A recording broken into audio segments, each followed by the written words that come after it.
بسم اللہ الرحمن الرحیم ایاک نعبد و ایاک نستعین۔ میرے پاکستانیوں، سب سے پہلے تو جو سویڈن کے اندر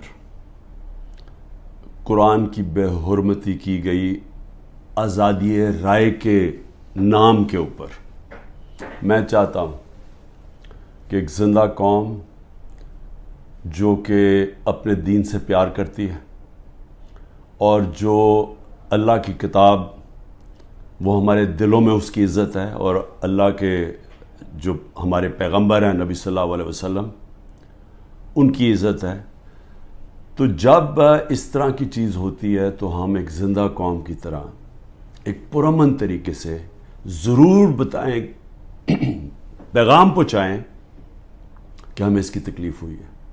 تو میں آپ سب کو کہتا ہوں، میں صرف تحریک انصاف کے لوگوں کو نہیں، قوم کو کہتا ہوں کہ جمعے کے بعد آپ نے سب نے جمعے کی نماز کے بعد نکل کے مظاہرہ کرنا ہے پرامن طریقے سے۔ ہمیشہ پرامن رہو، کیونکہ ہمارا ملک ہے، ہم کوئی نقصان نہیں پہنچانا چاہتے، لیکن ایک پرامن طریقے سے احتجاج ہو تاکہ پیغام جائے کہ پاکستان وہ قوم ہے جو اسلام کے نام پہ بنی تھی، اور ہمیں تکلیف ہوئی ہے کہ یہ وہاں کی پولیس نے اجازت دی کہ جناب آپ قرآن شریف کو جلا دیں، اور آزادی رائے کے مطابق آپ کو پتہ ہونا چاہیے کہ پاکستان کی وجہ سے آج 15 مارچ دنیا کے اندر اینٹی اسلاموفوبک دن بنایا جاتا ہے، یعنی جو اسلام کے خلاف جو حرکتیں ہوتی ہیں، مثلا نبی صلی اللہ علیہ وسلم کی شان میں گستاخی ہوتی ہے، اور یہ جان کے جس طرح یہ قرآن شریف کو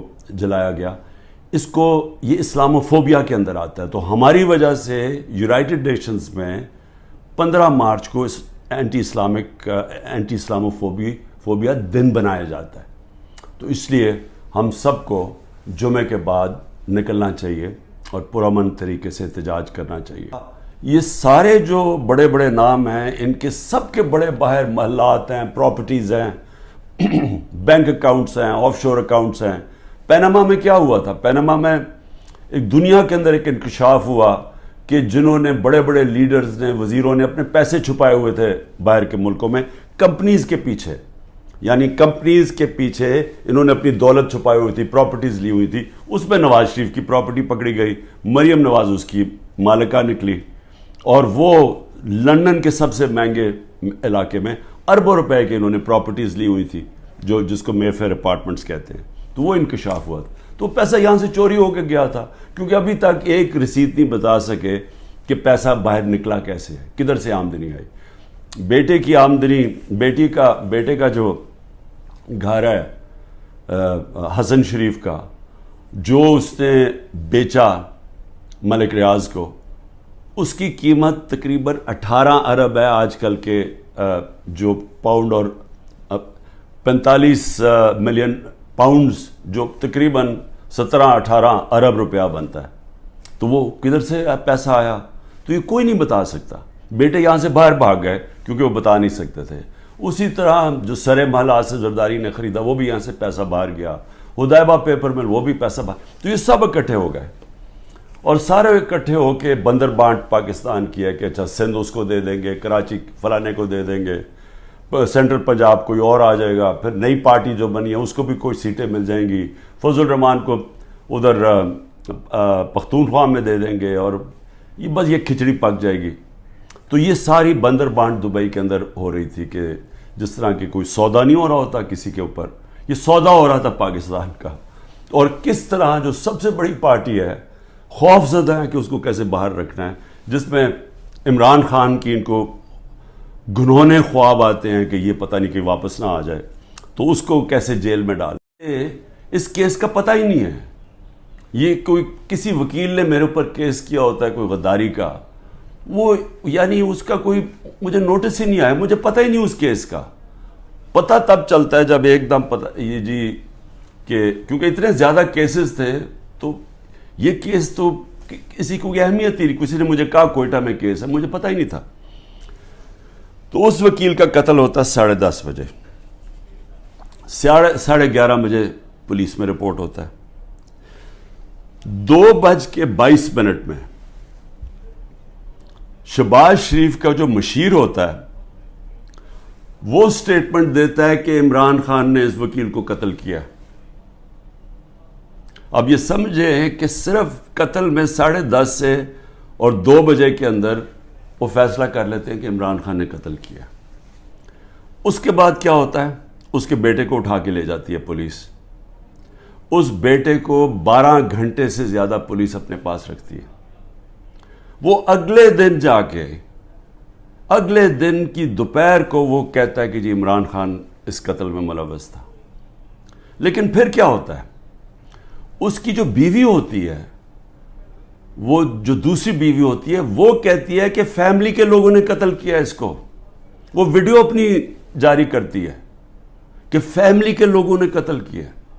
اور پھر دیکھیں، سارے کوئٹوں کو پتہ ہے کہ ان کی وہ وکیل کی دشمنیاں تھیں، سب کو پتہ ہے ان کی آپس میں دشمنیاں تھیں. اسی وکیل نے جا کے ہائی کورٹ کو کہا کہ مجھے سبی میں نہ کیسز مجھے دو، کیونکہ میری وہاں جان کو خطرہ ہے، میری دشمنی ہے. اور پھر یہ دیکھیں، یہ ذرا آپ غور سے یہ دیکھ لیں، یہ اس کو بڑے قریب سے دیکھ لیں، اور اس کے اندر یہ مظاہرے کیا کر رہے ہیں. ان کا قتل ہوتا ہے اور یہ قتل میں کہتے ہیں کہ یہ قتل اس وکیل نے اس کے وکیل کی طرف سے یا انہوں نے کیا. اس کا نام لکھا ہوا ہے کہ وہ اس قتل میں ملوث تھا. لطیف کھوسا کے گھر باہر گولیاں چلتی ہیں. زبیر نیازی جو کہ ہمارا لاہور کا سیکرٹری جنرل ہے، اس کے نام پہ وہ آ جاتے جی اس نے گولیاں چلائی ہیں. اور وہ گولیاں کسی آدمی کو کھڑا کرتے ہیں جو کہتا ہے جی مجھے زبیر نیازی نے کوئی پیسے دینے تھے گولیاں چلانے کے لیے. اب لطیف کھوسا ہمارے ساتھ ملٹری کورٹس کے خلاف کیسز کر رہے ہیں، تو وہ کیوں گولیاں چلائے گا اس کے گھر، جو کہ وہی کیس کر رہے ہیں جو ہم کر رہے ہیں سپریم کورٹ میں. اور پھر ذل شاہ کا جب قتل ہوتا ہے، ذل شاہ کا جب قتل ہوتا ہے، سب سے پہلے 302 میرے اوپر قتل کا چارج لگا دیتے ہیں. 3 دن تک وہ میرے اوپر 302 لگاتے ہیں قتل کا چارج. پھر کیا ہوتا ہے؟ اس کا پوسٹ مارٹم ہو جاتا ہے. پوسٹ مارٹم میں پتہ چلتا ہے 26 جگہ اس کے اوپر تشدد ہوا ہوتا ہے. تو اب ظاہر ہے وہ یہ تو نہیں کہہ سکتے تھے کہ عمران خان نے اس کو تشدد کروا کے اپنے کارکن کو مار دیا. تو انہوں نے پھر ایکسیڈنٹ اس کا ڈال دیا. ایکسیڈنٹ میں بھی کہا کہ عمران خان اس کے اندر کوئی اس نے انفارمیشن چھپائی ہے، میرا پھر نام ڈال دیا. میں صرف یہ کہہ رہا ہوں کہ پہلے تو یہ سمجھ جائیں کہ یہ ہے آج کا پاکستان، کہ یہاں کوئی ان کو شرم نہیں آتی اس طرح جھوٹ بولتے ہوئے، اس طرح کے کیسز بناتے ہوئے. ان کو کوئی شرم نہیں ہے کہ ساری قوم کو پتہ ہے کہ جھوٹ بول رہے ہیں. یعنی کون نہیں جانتا کہ یہ جو انہوں نے کیا ہے، سارا کوئٹہ کو پتہ ہے کہ یہ اس کے اندر عمران خان کا کوئی تعلق نہیں تھا. میرا تعلق 150 کیسز تھا، مجھے کیا نہیں، اور بھی کوئی وکیلوں کو میں مرواؤں گا. اور وہ کیس جس کی اہمیت ہی نہیں تھی، سب کو پتہ ہے جھوٹ بول رہے ہیں، لیکن ان کو کوئی شرم نہیں ہے. یہ سر پیر سے اتار بیٹھے ہیں. انٹرسٹ صرف یہ کہ کسی طرح عمران خان کو جیل میں ڈالنا ہے. آگے کیس ہوتا ہے جی 9 مئی کا. اب 9 مئی کو کیا ہوتا ہے؟ یہ ذرا غور سے سنیں. 9 مئی کو ہوتا کیا ہے؟ جو مظلوم ہوتا ہے، یعنی جس پہ ظلم ہوتا ہے، اسی کے اوپر اس کو مجھے جب اندر جیل میں ڈالتے ہیں تو میرے اوپر کیسز کی بارش ہو جاتی ہے. 9 مئی کے بعد میرے اوپر 25 کیس ہو گئے ہیں. جدھر بھی کیس ہوتا ہے کہتے جی عمران خان کی ایمان میرے کہنے پہ یہ ہوا ہے. کہیں کسی نے کچھ کیا ہو یا جو بھی کسی کے اوپر الزام لگایا ہو، 9 مئی کے بعد عمران خان کے کہنے پہ ہوا. عمران خان جیل میں بند تھا اور جو ظلم ہوا ہے وہ عمران خان سے ہوا ہے. میں بیٹھا ہوا ہوں رجسٹری آفس ہائی کورٹ اسلام آباد میں. میرے پاس بیل تھی، مجھے کسی صورت وہاں کوئی پکڑ نہیں سکتا تھا. صرف پولیس نہیں آئی، رینجرز کمانڈوز آئے مجھے اٹھانے کے لیے. ساری دنیا میں کیا امیج گیا، شیشے توڑ کے، لوگوں کو ڈنڈے مار کے، وکیلوں کو زخمی کیا. وہاں کے بیچارے جو کام کر رہے تھے رجسٹری آفس، ان کو ڈنڈے پڑے، چیزیں توڑ دی انہوں نے. اور ایک ایک دہشت گرد کی طرح مجھے پکڑ کے لے کے گئے. میرے اوپر سر پہ لگا, پیچھے میرے خون نکل رہا. کوئی شرم نہیں آئی. کسی نے ابھی تک بات نہیں کی کہ یہ بتائیں کہ کس قانون کے تحت انہوں نے پکڑا تھا مجھے. اسلام آباد کے ہائی کورٹ کے چیف جسٹس نے کہا کہ یہ اس کے اوپر ایف آئی آر کٹنی چاہیے. وہ اور بات ہے کہ وہ نہیں کٹی. سپریم کورٹ میں جب وہ کیس گیا, سپریم کورٹ نے اس کو غیر قانونی قرار دیا. اب میں سوال پوچھتا کہ کوئی جواب دینے والا ہے؟ کسی نے آج تک بات نہیں کی. اور میں یہ خاص طور پہ اپنی آج قوم کو بتانا چاہتا ہوں کہ کیوں میں آپ کو کہتا ہوں حقیقی آزادی کی یہ جہاد ہے. یہ پولیٹکس نہیں ہے, یہ جہاد ہے. ہم غلام ہیں. غلاموں کے کوئی حقوق نہیں ہوتے. جس طرح میرے کوئی حقوق نہیں تھے. میں یعنی سب سے بڑی ملک کی پارٹی کا ہیڈ, جس کو جس طرح اٹھایا انہوں نے, جو کیا, جس طرح ہم کوئی کمی ہے اس ملک کے. اب 25 لوگوں کو گولیاں لگیں, جو مرے, جو شہید ہوئے. ابھی تک 9 لوگ غائب ہیں. جو پولیس نے یا دھمکیاں دی یا کچھ کیا وہ انڈر گراؤنڈ گئے ہوئے ہیں, وہ بتا نہیں رہے. مسنگ ہیں 9 لوگ. 16 لوگ ہمارے پاس پتہ ہے جن کو گولیاں, 69 لوگوں کو گولیاں ماری اور ان کو شہید کیا گیا. فرانس کے اندر ایک لڑکے کو پولیس نے 16 سال کے لڑکے کو گولی ماری. ایک لڑکے کو. ابھی تک فرانس جل رہا ہے. 1000 سے زیادہ بلڈنگز جل گئی ہیں, گاڑیاں جل گئی ہیں. مشکل نیشنل کرائسس آ گیا ہے. آزاد لوگ ہیں. آزاد لوگوں کے حقوق ہوتے ہیں. لوگ نکلیں اپنی آزادی کے لیے کہ کیسے جرأت پڑی پولیس کو گولی مارنے کی. یہاں 16 لوگوں کا آج تک ٹی وی پہ نام ہی نہیں لیا جا رہا. سب نہتے تھے. ابھی مجھے ملنے آیا ان کے 2 بچے, ایک چھوٹے بچے جس کے باپ کو گولی مار دی. وہ دبئی سے کام کر رہے, وہ ایسی مظاہرے کے اندر کھڑا ہوا تھا, گولی چلا دی وہاں. میں سمجھتا تھا 2 لوگوں کی ٹانگیں ضائع ہوئی ہیں, 3 لوگوں کی ٹانگیں ضائع ہوئی ہیں. ایک پیرالائز ہوا ہے جس کی کمر میں گولی لگی ہے. کوئی انکوائری ہوئی ہے؟ کیا یہ انسان تھے نا, یہ پاکستانی ہے؟ کسی نے پوچھا کہ ان کے گھر میں کیا گزر رہی ہے؟ یہ عام لوگ تھے, ان کے بیوی بچے تھے, ماں باپ تھے. بلڈنگز بھی جب جلیں تو کیا اس کے اوپر انڈیپینڈنٹ انویسٹیگیشن نہیں ہونی چاہیے تھی؟ ہمارے پاس ثبوت ہے. میں اس لیے کہتا ہوں اوپن عدالت کے اندر ٹیلی وائز مجھے سامنے لایا جائے. میرے پاس اب ثبوت آ گئے ہیں. میں یہ ثابت کروں گا کہ یہ سارا پری پلان تھا. یہ مجھے جس طرح وہاں سے اٹھایا ہے یہ بھی پری پلان تھا تاکہ ایک اشتعال ملے. اور اس کے بعد پھر جو لوگوں کا ری ایکشن آیا اس کا فائدہ اٹھاتے ہوئے پارٹی کو کرش کرنے کی کوشش کی گئی ہے. کیونکہ پارٹی دب نہیں رہی تھی. جب سے مجھے ہٹایا کوشش کر رہے ہیں 25 میں کو جی بغیر کراؤڈ ہے, مارو ڈنڈے مارو, یہ ڈر کے پیچھے ہٹ جائیں گے.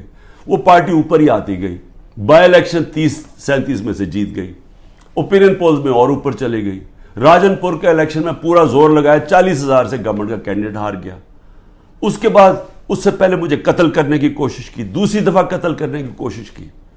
اور اب یہ پلان فائنل بنا کہ جی ان کو اب بالکل ختم کرو پارٹی کو, کہ جی انہوں نے ایک ادارے کی بے حرمتی کر دی. اور اس کو بیس بنا کے سارے ہمارے ہیومن رائٹس ختم ہو گئے ہیں. سب کو جس کو مرضی پکڑو, پولیس پھر رہی ہے جسے مرضی پکڑے. جی آپ کا وہ اس میں نام آ گیا وہ جیو فینسنگ میں, اس لیے جناب وہ اچھا اتنے پیسے دے دو, 15 لاکھ سے شروع ہوتے ہیں, 10 لاکھ, اچھا پیسے دے دو تو ہم آپ کو چھوڑ دیتے. پولیس پیسے بنا رہی ہے. ہر جگہ لوگوں کو پکڑ رہے ہیں. اب جدھر نام لوگوں کے گھروں میں گھس رہے ہیں, گھر توڑ رہے ہیں, گھر لوٹ رہے ہیں, بچے پکڑ کے لے گئے ہیں. عورتوں کو نہیں بخشا. کبھی میں نے یہ دن نہیں دیکھ رہے تھے کہ عورتوں کو نہیں بخشا. اس ملک کے اندر کبھی یہ نہیں دیکھا تھا کہ اتنا نیچے گورنمنٹ گرے گی. اس کے بعد آ جائے جی اور کون سے کیسز ہیں. بیوی بشرا بیگم کے اوپر کیس ڈال دیے. کیا ہے جی کہ وہ اس کے گاؤں میں, وہ جو کبھی گاؤں میں گئی بھی نہیں ہے, اس کے گاؤں میں جی 20 سال کے بعد ایک جگہ سڑک بن گئی. اینٹی کرپشن کا کیس اس پہ کر دیا. میری چھوٹی بہن عظما, اس کے اوپر اینٹی کرپشن مجھے بیچ میں ڈال دیا کہ جی میں جب پرائم منسٹر تھا میں نے اس کو بڑی سستی کوئی زمین دلوا دی ہے یا لوگوں سے قبضہ کر کے. اور یہ اتنے ڈفرز ہیں کہ کہا کہ جی 6 ارب کی زمین اس کو دلوا دی ہے. ان کو اتنا نہیں پتا کہ وہ چیک سے اس نے پیسے دیے.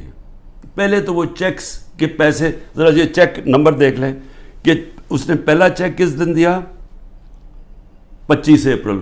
25 اپریل 2022 کو عمران خان پرائم منسٹر نہیں تھا. عمران خان 9 اپریل کو پرائم منسٹر نہیں ختم ہو گیا تھا. تو 25 اپریل کو ایک چیک ہے, وہ اب چیک کی کاپی ہے, اور دوسرا چیک دیا ہے 2 جون کو. اور کتنے کے چیک ہیں؟ 6 کروڑ روپے کے. تو اس نے چیک کے سے پیمنٹ کی ہے. میرے اوپر کرپشن کیس ڈال دیا ہے کہ میں نے جی وہ اس کو پرائم منسٹر ہوتے ہوئے زور لگا کے اس کو فیور کیا.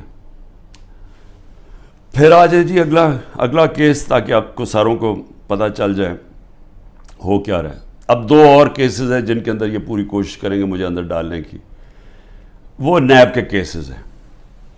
ایک ہے القادر کا جس میں انہوں نے مجھے پکڑا تھا, اور دوسرا ہے توشہ خانہ. اب یہ القادر کا کیس کیا ہے, ذرا یہ غور سے سمجھ لیں پھر سے, کیونکہ میں چاہتا ہوں کہ ساری قوم کو سمجھ آ جائے. وہ کیس یہ ہے کہ ایک کیبنٹ فیصلہ کرتی ہے, کیبنٹ کے سامنے ایک فیصلہ آتا ہے کہ اگر ایک ملک ریاض فیملی اور ایک انگلینڈ کے national NCA national crime agency, ان کے بیچ میں ایک فیصلہ ہوتا ہے. وہ کہتے ہیں, پرائیویٹ ان کے بیچ میں فیصلہ ہوتا ہے, وہ یہ کہتے ہیں کہ اگر آپ, ہماری کیبنٹ کے سامنے آتا ہے کہ اگر آپ اس کو فیصلے کو کانفیڈینشیل رکھیں گے, صرف کیبنٹ سے, عدالت سے نہیں, اگر کیبنٹ میں کانفیڈینشیل رکھیں گے تو 190 ملین پاؤنڈ پاکستان میں آ جائے گا سپریم کورٹ کے اکاؤنٹ میں. اور لیکن اگر آپ اس کو کانفیڈینشیل نہیں رکھیں گے تو آپ کو انگلینڈ کے اندر کیس کرنا پڑے گا, سول کیس, جو 5-6 سال چل سکتا ہے, اور آپ کو ثابت کرنا پڑے گا, آپ کے اوپر ہوگا کہ آپ نے ثابت کرنا ہے کہ وہ پیسہ منی لانڈرنگ کا ہے. ہمیں وہاں کیبنٹ کے اندر پہلے بھی بتایا گیا کہ $100 ملین پاکستان کا بیرون ملک کیسز کے اندر بہ گیا ہے, ہار چکے ہم کیس. $100 ملین, ہماری بڑا برا ریکارڈ ہے باہر کیسز کا, اور وہ بھی 5-6 سال لگنے تھے, جبکہ اب وہ پیسہ سیدھا اب آ جانا تھا, اور پاکستان میں 190 ملین پاؤنڈ آ جانا تھا. کیبنٹ فیصلہ کر لیتی ہے. بعد میں کہتے ہیں کہ جی وہ تو کسی اور مد میں جانا چاہیے تھا, وہ جانا چاہیے تھا گورنمنٹ کو, سپریم کورٹ کو نہیں جانا چاہیے تھا. بھیا کیبنٹ آج جا کے سپریم کورٹ کو کہے کہ جی وہ پیسہ دوسری طرف ٹرانسفر کریں اور ہم ثابت کر دیں گے کہ یہ پیسہ منی لانڈرنگ سے, تو آج بھی کر سکتے. کیا چیز روک رہی ہے ان کو؟ پیسہ تو پاکستان آ گیا ہے. اور کہہ یہ رہے ہیں کہ اس سے 7 مہینے پہلے جو کہ القادر یونیورسٹی جو چیریٹیبل ٹرسٹ ہے, ادھر چل رہے ہیں, ادھر مفت تعلیم اس طبقے کو دی جا رہی ہے جو بچے کبھی یونیورسٹی تعلیم نہیں لے سکتے, مفت تعلیم ان کو مل رہی ہے وہاں. یہ کہہ رہے ہیں کہ میں نے القادر کی وجہ سے کوئی فیور کروا دیا. یہاں ساری کیبنٹ کا فیصلہ, وہ سب نے یونینمس فیصلہ, وہاں لا منسٹر بیٹھے ہیں, وہاں کیبنٹ سیکرٹری بیٹھا ہے, وہاں ادھر فائنانس منسٹر بیٹھے ہیں, وہ سب نے فیصلہ کیا. لیکن عمران خان نے اس لیے کیا کیونکہ اس کو القادر میں عمران خان کو کیا فائدہ ہے؟ مجھے یہ بتائیں کہ وہ القادر کے ٹرسٹ میں لکھا ہوا ہے کہ 1 روپیہ نہیں مل سکتا ٹرسٹیز کو, جس میں عمران خان اور بشرا بیگم ہیں. جس طرح نمل یونیورسٹی کے ہمیں کوئی پیسہ نہیں مل سکتا, جس طرح شوکت خان ہمیں نہیں مل سکتا. یہ چیریٹیبل ٹرسٹ ہے. کہہ رہے ہیں کہ میں نے اس کی وجہ سے اس کو فیور کر دیا. بھئی آپ اگر فیور کر دیا, آپ آج جا کے سپریم کورٹ میں ریٹ کر دیں کہ یہ پیسہ ادھر ٹرانسفر کر دیں. پیسہ تو پاکستان آ گیا. ایک یہ القادر ہے, دوسرا ہے جناب توشہ خانہ. توشہ خانہ کیا ہے؟ ذرا غور سے سن لیں. 70 سال سے قانون یہ ہے کہ جب گفٹس ملتی ہیں پرائم منسٹر کو, پریزیڈنٹ کو, آرمی چیف کو, منسٹرز کو, جن کو بھی جب گفٹس ملتی ہیں تو وہ سارا وہ کیا ہوتا ہے, وہ سیدھا توشہ خانہ میں جاتی ہے. توشہ خانہ کے اندر اس کی ویلیو نکالی جاتی ہے. ویلیو کیسے نکالی جاتی ہے؟ وہ ایف بی آر سے علیحدہ ویلیو لیتے ہیں, اور پھر ایک اپریزر ہوتا ہے جو انڈیپینڈنٹ ہوتا ہے, اس سے علیحدہ ویلیو لیتے ہیں. وہ جو ویلیو زیادہ ہوتی ہے وہ آ کے بتاتے ہیں کہ جی آپ نے بتائیں یہ اس کی ویلیو ہے, ان کے زمانے میں 20% دے کے آپ خرید سکتے ہیں اگر آپ رکھنا چاہیں. ہم نے اس کو 20 سے 50% کر دیا کہ آپ 50% دیں, وہ گورنمنٹ کو چلی جاتی ہے اگر آپ رکھنا چاہیں. یہ ہے قانون. میں نے اسی قانون کے مطابق کئی گفٹس لی, کئی میں نے نہیں لی. مجھے یہ بتائیں کہ اس میں میں نے غلط کام کیا کیا ہے؟ سارا ریکارڈ وہاں پڑا ہوا ہے. جو میں نے گفٹس لی, جو بھی میں نے فیصلہ کیا میں نے بیچ دی ہیں, اس کے اوپر کیپٹل گینز ٹیکس وہ سارا ایف بی آر میں نے ڈکلیئر کیا ہوا ہے. سارا کچھ میرا ڈکلیئرڈ ہے. اس میں میں نے غلط کام کیا کیا؟ یہ کہہ رہے ہیں کہ جناب وہ اس کی غلط ویلیو دکھا دی. بھئی غلط ویلیو دکھا دی تو ان سے پوچھے جو ویلیو نکال رہے ہیں. میرا تو کام نہیں ہے ویلیو کی, میں تو نہیں جا کے بیچ رہا, میں تو نہیں اسیس کر رہا. مجھے تو جو ہے ایم ایس جو ہوتا ہے ملٹری سیکٹری آپ کا, وہ آپ کو آگے بتاتا ہے کہ جی یہ اپریز ہو کہ یہ آئے ہے اس کے ویلیو, آپ فیصلہ کر لیں آپ نے لینی ہے نہیں. یہ ہوتا ہے اور یہ پہلے سے چلتا آ رہا ہے. بھئی کون کس نے اس کا ویلیو رکھنا ہے وہ جا کے ان لوگوں سے پوچھیں, وہ میرا اس پہ کیا تعلق ہے. یہ ہے توشہ خانہ کا کیس جس پہ کوشش کر رہے ہیں کہ اندر. اچھا, اور کیس کے اندر یہ بھی ذرا سن لیں. ایک توشہ خانہ کا کیس ہے, اس کے اوپر نیب بھی بلا رہی ہے, اس کے اوپر الیکشن کمیشن بھی اس کو اٹھایا ہوا ہے, اور ایف آئی آر بھی کاٹی ہوئی ہے اس کے اوپر. یہ کبھی ہو ہی نہیں سکتا کہ ایک ایشو کے اوپر 3 مختلف جگہ کیسز چل رہے ہوں. مقصد انصاف کا نہیں ہے, مقصد ظلم کرنے کا ہے. اور میں قوم کو اب کہتا ہوں, اب یہ بھیڑ بکریوں بن کے رہنے کا وقت چلا گیا ہے. میں آپ کو کہہ رہا ہوں, میں تیار ہوں. میں کل جا رہا ہوں, پتہ نہیں کتنے میرے 19 بیلیں لگی ہوئی ہیں, کسی میں اندر ڈال سکتے ہیں. میں تیار ہوں سب کے لیے, میں ہر چیز کے لیے تیار ہوں. لیکن میں یہ ظلم کا نظام برداشت کرنے کے لیے تیار نہیں ہوں. میں یہ بھیڑ بکریوں بن کے اپنی زندگی گزارنے کے لیے تیار نہیں ہوں. میں یہ سمجھتا ہوں کہ یہ قوم کے لیے وقت آ گیا ہے. آپ سب فیصلہ کر لیں کہ کس طرح کا پاکستان آپ چاہتے ہیں. کیا وہ پاکستان چاہتے ہیں جو پروفیشنل جو باہر جا سکتے ہیں وہ باہر چلے جائیں, جو آپ کا سب سے بڑے ذہن ہے وہ باہر چھوڑ کے چلے جائیں, وہ بیچارے غریب آدمی کشتیوں میں ڈوبتے رہیں جا کے اللیگلی غیر قانونی طور پہ نکلنے کے لیے, اور باقی قوم بھیڑ بکروں کی طرح رہ جائے. اس ملک کا کوئی مستقبل نہیں ہے. وہ مجھے افسوس سے کہنا پڑتا ہے کہ وہ ساتھ ہمارا ملک جس تیزی سے آگے جا رہا ہے, اور جس تیزی سے اس میں اور ہمارے میں فاصلے بڑھتے جا رہے ہیں, یعنی ہر طرح وہ آگے نکل گئے ہیں. ہمیں سوچنا چاہیے کہ اگر ہم اسی طرح چلتے رہے, اور یہ چوروں کے نیچے اگر یہ بندر بانٹ کر رہے ہیں کہ جی ملک ہم بھیڑ بکری ہیں, جی آپ ادھر وہ لے لو, وہ سندھ لے لے, وہ کراچی لے لے, وہ یہ لے لے, وہ پختونخوا لے لے آپس میں, اور ہم جس طرح کے بھیڑوں کی طرح کبھی ادھر کوئی مستقبل نہیں ہے اس کا. اور اس لیے میں اپنی آپ سب لوگوں کو کہہ رہا ہوں, تیاری کریں آپ. پرامن احتجاج ہمارا حق ہے. پہلے تو جمعے کو نکلے نا, جو انہوں نے کیا ہے, جو پتہ چلے کہ یہ زدہ قوم ہے, کم از کم ہماری آواز نکلنی چاہیے. اور پرامن, میں ہمیشہ کہتا ہوں پرامن رہے. میں نے کبھی اپنے 27 سال میں کبھی انتشار کی بات نہیں, کیونکہ یہ میرا ملک ہے. توڑ پھوڑ کریں گے میرے ملک کو نقصان ہوگا. میں نے ان چوروں کی طرح باہر تو نہیں ہے میری کوئی پراپرٹیز, میں نے تو نہیں باہر بھاگنا. انہوں نے تو ابھی میں آپ کو کہہ رہا ہوں کہ جب انہوں نے الیکشن اناؤنس ہی ہوا, انہوں میں سے لوگوں نے باہر بھاگنا شروع کر دینا, کیونکہ ان کو پتہ ہے کہ ان کا جو انہوں نے کیا اس ملک کے ساتھ, ان کو پتہ ہے کہ قوم نے ان کو بخشنا نہیں ہے, انہوں نے بھاگنا ہے باہر.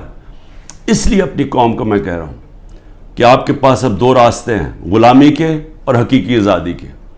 لا الہ الا اللہ, کوئی نہیں ہے خدا اللہ کے سوا. ہم کسی ظالم کے سامنے اور یہ ظلم کا نظام اور یہ خوف کے سامنے ہم جھکنے والے نہیں ہیں. ہم نبی صلی اللہ علیہ وسلم, محمد مصطفیٰ, دنیا کے سب سے عظیم لیڈر, ہم ان کی امت ہیں. اور وقت آ گیا ہے کہ ہم اب اپنا سٹینڈ لیں اور پرامن طریقے سے تیاری کریں نکلنے کے لیے سڑکوں پہ. پاکستان زندہ باد.